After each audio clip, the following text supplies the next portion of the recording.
त्रेता की कहिए त्रेता में चंद्रवंशी में त्रेता में पहुंच जाएंगे। लेकिन लक्ष्य सभी का संपूर्ण पवित्रता का ही है।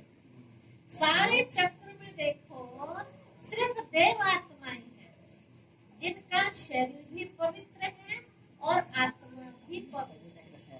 केवल देव आत्माएं है ना, सत्वगुण तन मन दोनों पवित्र। और जो भी आत्माएं हैं बाकी आत्मा पवित्र बन भी जाए लेकिन शरीर पवित्र नहीं। आप आत्माएं ब्राह्मण जीवन में ऐसे पवित्र बनते हो जो शरीर भी प्रकृति भी पवित्र बना देते हो। इसीलिए शरीर भी पवित्र है तो आत्मा भी पवित्र है। लेकिन वो कौन सी आत्माएं हैं जो शरीर और आत्मा दोनों से पवित्र बनती हैं? उन्हों को देखा है? कहाँ है वो आत्माएं? आप ही हो वो आत्माएं। कन्याओं के लिए, कुमारों के लिए खास बाबा निशान। आप सभी हो या थोड़े हो? पक्का है ना? हम ही थे, हम ही बन रहे हैं। तो हाईएस्ट भी हो और हॉलीएस्ट दोनों हो। कैसे बने? बहुत अलौकिक रूहानी होली मनाने से होली बने। बहुत अलौकिक रूहानी होली मनाने से होली बने। रूहानी होली क्या मने? किस चीज का रंग चढ़ाया है ना? ज्ञान रत्नों का रंग है ना, गुणों का रंग, ये सब होली रोज खेलते हैं ना, नए नए रंग लगाते हैं। कौन सी होली खेली?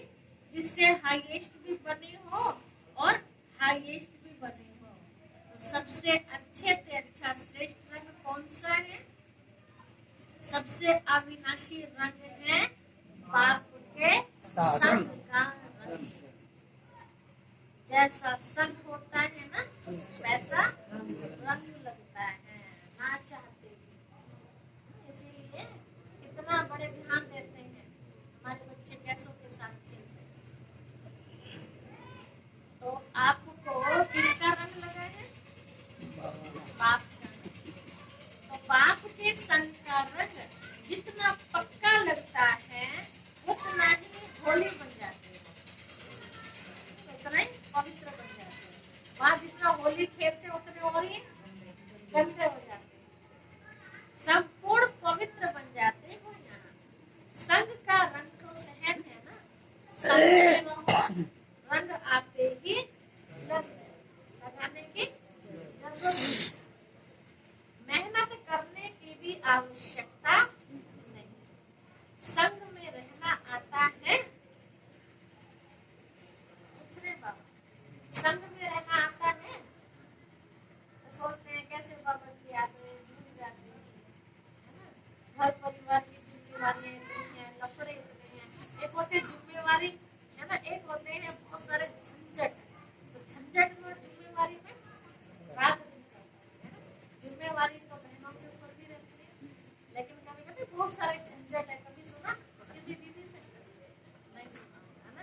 लेकिन गृहस्थियों से जिम्मेवारी शब्द कम और झमेले शब्द ज्यादा सुनने को मिलता है। इसलिए बाबा ने कहा, पूछा क्या बाप के संग में रहना आता है? नहीं आता है तो सीख ले, अलग से टाइम ले लेना, ठीक है? संग में रहना आता है कि डबल विदेशियों को अकेले रहना, अकेलेपन महसूस करना जल्दी आता है? सभी बैठे ना तो बाबा पूछ रहे सबसे। कभी कभी कंप्लेन आती है ना कि मैं अपने को अकेला महसूस करती हूँ। क्यों अकेले रहते हो? क्यों अकेलापन महसूस करते हो? आदत है इसलिए। इसीलिए ब्राह्मण एक सेकंड भी अकेले नहीं हो सकते। हो सकती है? होना नहीं है, लेकिन हो जाते हैं। तो बाप दादा ने स्वयं अपना साथी बनाया, फिर अकेले कैसे हो सकते हो? कई बच्चे कहते हैं कि बाप को कंपेनियन तो बनाया है, साथी तो बनाया है, लेकिन सदा साथ नहीं है। क्यों? कंपेनियन बनाया है इसमें तो ठीक है, साथी बनाया बाबा को, ये बात तो ठीक है, लेकिन सदा साथी यहाँ गड़बड़ हो जाती, कभी अकेले कभी साथ में। सभी से पूछेंगे आपका कंपेनियन कौन है, तो क्या कहेंगे? आपका साथी कौन है, तो क्या जवाब मिलेगा? बाबा मेरा साथी। बाप दादा ने देखा कि जो कंपेनियन बनाने से भी काम नहीं चलता, कभी कभी फिर भी अकेले हो जाते हैं, और अभी और क्या युक्ति फिर अपनाए? हमने देखा कंपेनियन बनाने के बाद भी, साथी बनाने के बाद फिर भी कभी कभी अपने आप को बहुत अकेला महसूस करते हैं कि मैं तो अकेली पड़ गई। तो बाबा ने कहा कि वो क्या युक्ति अपनाई? कंपेनियन। बाबा ने कंपेनियन तो कभी झगड़ा हो जाता है, हाँ, कंबाइंड स्वरूप बने। कंपेनियन बनाया है लेकिन कंबाइंड नहीं बना। साथी तो बनाया है लेकिन कंबाइंड जुड़ जाए, आपस में से चिपक जाए कि दुनिया कितनी भी कोशिश करे हट न सके, है ना, ऐसे चिपक लग जाए, वो नहीं बना। स्वरूप कभी कंबाइंड स्वरूप कभी अलग होता है, कंबाइंड है ना। कंपेनियन से कभी कभी फ्रेंडली झगड़ा भी हो सकता है, अलग भी हो जाता है, कभी कभी कोई ऐसी बात हो जाती है ना, तो बाप से अकेले बन जाते हैं।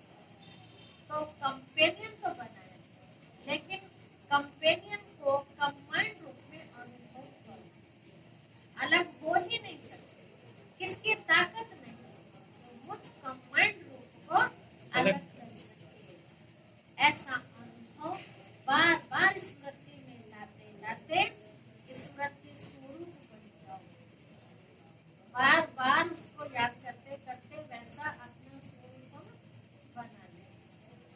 बार बार चेक करो, क्या चेक करें कि मैं कंबाइंड हूँ, किनारा तो नहीं कर लिया। जितना कंबाइंड रूप का अनुभव बढ़ाते जाएंगे उतना ब्राह्मण जीवन बहुत प्यारी मनोरंजन जीवन अनुभव होगी। तो ऐसी होली मनाने आए हो ना कि सिर्फ रंग की होली मनाकर कहेंगे कि होली हो गई। सदैव याद रखो, संग के रंग की होली से हाईएस्ट और होलीएस्ट और हाईएस्ट सहज बनना है, मुश्किल नहीं, सहज। परमात्मा रंग संग कभी मुश्किल का अनुभव नहीं कराता। जहाँ संग छूटा वहाँ छोटी सी बात में बहुत बड़ी मुश्किलात वाली अनुभव होने लगता।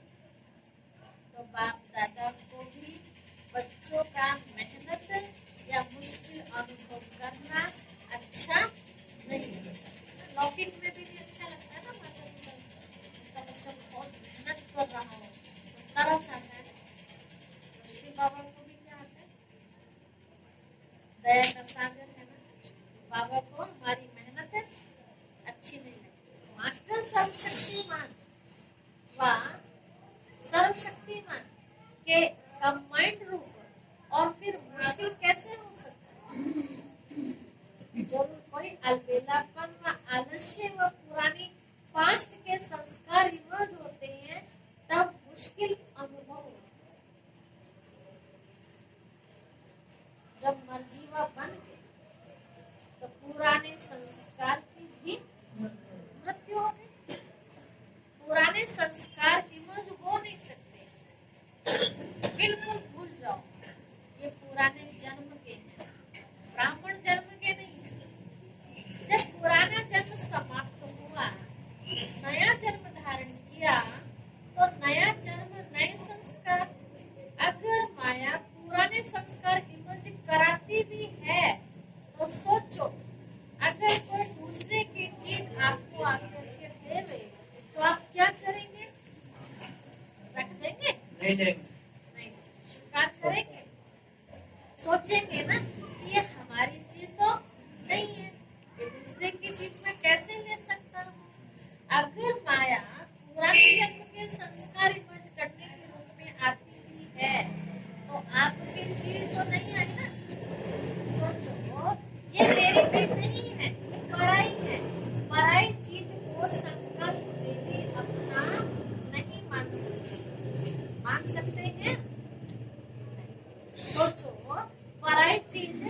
जरूर धोखा देगी, दुख भी देगी। धोखा देगी मतलब कभी भी मेरे से चली जाएगी।